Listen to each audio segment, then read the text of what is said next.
কলকাতার দাদারা ঘোষণা দিয়েছিল বাংলাদেশের মানুষকে তাদের ট্যাক্সিতে নাকি তারা তুলবে না। সেই ট্যাক্সি ড্রাইভাররা গতকাল প্রেস কনফারেন্স করে বলেছে আমরা বাংলাদেশের ভিজিটর্স মানে যারা বাংলাদেশের ওখানে ভিজিটর যায় তাদেরকে তারা আহ্বান জানিয়েছে তারা যাতে বেশি করে ইন্ডিয়া যায়। বুঝছেন বিষয়টা ভাই? কিন্তু দুঃখের বিষয় ভারতের কিছু কতটা বুদ্ধিজীবী তাদের কিছু লাস্পেন্সার এই বাংলার মাটিতে বলে বসে এই বাংলাদেশে তারা খায়, এই বাংলাদেশে থাকে আর বলে ভারতের প্লট ছাড়া বাংলাদেশ চলবে না, ভারত ছাড়া বাংলাদেশ অন্ধকার।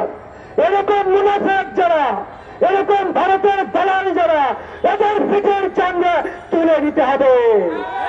আমরা বলতে চাই ভারতের পেঁয়াজ আমরা খাবো না, প্রয়োজনে পাকিস্তান থেকে পেঁয়াজ আমদানি করব।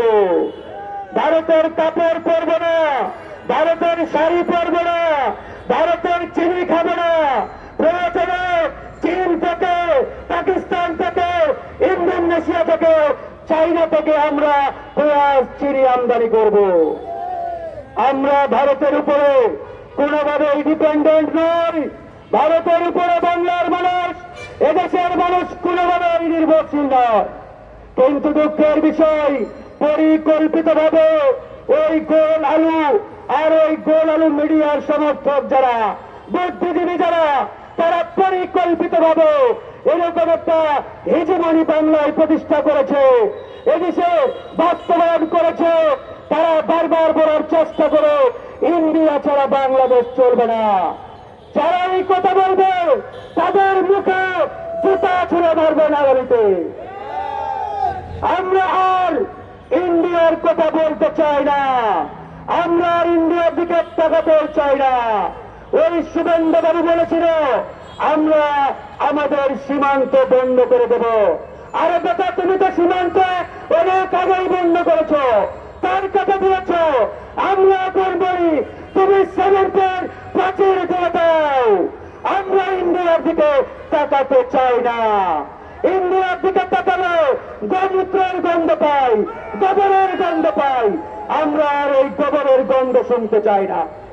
তাই আমার কথা একবারই পরিষ্কার, শুধু ইন্ডিয়াকে দোষারোপ করলে হবে না। ইন্ডিয়ার দলেরা, রয়্যাল এজেন্টরা এই সরকারের বামে সামনে পিছনে বসা রয়েছে। এই সরকারকে বলেছি, গত পরশুদিন ডক্টর মোহাম্মদ ইউনূস আমাদের ডেকেছিলেন, তার সেই জাতীয় ঐক্যের ডাকে আমরা উপস্থিত হয়েছিলাম। আমরা তাকে স্পষ্ট করে বলেছি, আপনি ভারতের বিরুদ্ধে, আগ্রাসনের বিরুদ্ধে আমাদেরকে ঐক্যবদ্ধ হতে বলছেন, ভালো খবর, সুখের খবর। একই সাথে আপনার উপদেষ্টা পরিষদ থেকে রয়্যাল এজেন্ট ভারতের দালালদের বহিষ্কার করতে হবে। আপনি আপনার ডানে বামে ভারতের দালালদের প্রমোশন দিয়ে বড় বড় চেয়ারে বসাবেন আর জাতীয় ঐক্যের কথা বলবেন। এই জাতীয় ঐক্য বাংলাদেশে কার্যকর হবে না। আমরা দেখতে পাচ্ছি সচিবালয় থেকে শুরু করে ওর ইউনিয়ন পরিষদ পর্যন্ত খুনি হাসিনার দালালেরা, রয়্যাল এজেন্টরা এখনো বহাল তবিয়তে বসা রয়েছে। তাই অনতিবিলম্বে ওই সচিবালয় থেকে শুরু করে প্রত্যেকটা দপ্তর, প্রত্যেকটা অফিস থেকে ভারতের গোলাম রয়ের দালালদের অনতিবিলম্বে বহিষ্কার করতে হবে। এই সরকারের উপদেষ্টা পরিষদ থেকে রয়্যাল এজেন্ট ইতিমধ্যে যারা উপদেষ্টা হিসেবে অন্তর্ভুক্ত হয়েছে তাদেরকে অপসারণ করতে হবে। এই বাংলার মাটি থেকে ভারতীয় আধিপত্যবাদকে আমরা কবর দিয়ে দিয়েছি। আগামীতে এদেশে ভারতের আগ্রাসন, আধিপত্যবাদ আর কোনদিন ফিরে আসবে না ইনশাআল্লাহ। আমরা গণ অধিকার পরিষদ ভারতীয় আধিপত্যবাদ, আগ্রাসনের বিরুদ্ধে আমৃত্যু আমাদের এই লড়াই, এই সংগ্রাম আমরা চালিয়ে যাব ইনশাআল্লাহ। ভারতের কাছে মাথা নত করব না ইনশাআল্লাহ।